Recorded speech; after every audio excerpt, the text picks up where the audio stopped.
Brennan says, it is good to see. Great for Steve Cohen, although he's still in fiat world, not his keys. That is true.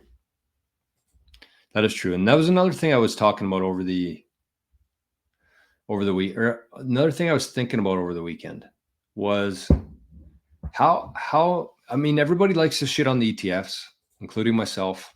I'm not a big fan of the ETFs, but at the same time, I think that it has significantly accelerated how fast this thing's going to go. And one thing we're going to talk about is changing the human conscious and plugging it into Bitcoin.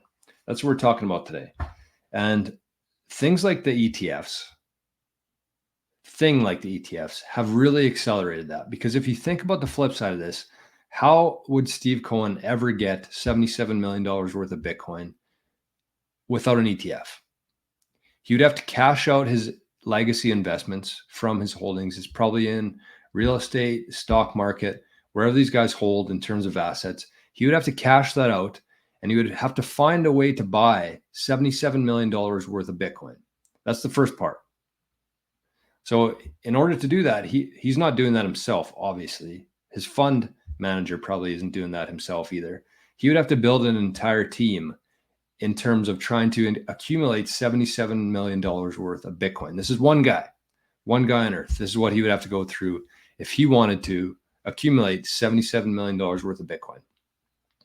So that's just buying it. That's the first part. He would have to sell some of his assets and figure out how to buy $77 million worth of Bitcoin. And then from there, he would have to somehow assemble a team that's going to protect this Bitcoin. He's going to have to either set up a multi-signature, who holds the keys, how many people are in there. They have to learn all this stuff before they can even consider doing that for any amount, never mind $77 million worth. So the one thing that the ETFs are doing is it's bringing all this capital into Bitcoin without that friction there. And so it's here. We can complain about it. We can bitch about it all we want to, but it's here. And all of this big money's coming into Bitcoin now, which is going to create this huge supply crunch this year. So the one thing that we can do, we can buy as much as we can. We can take our Bitcoin off the exchanges and make it even more scarce for them and make them pay more for whatever Bitcoin they're getting.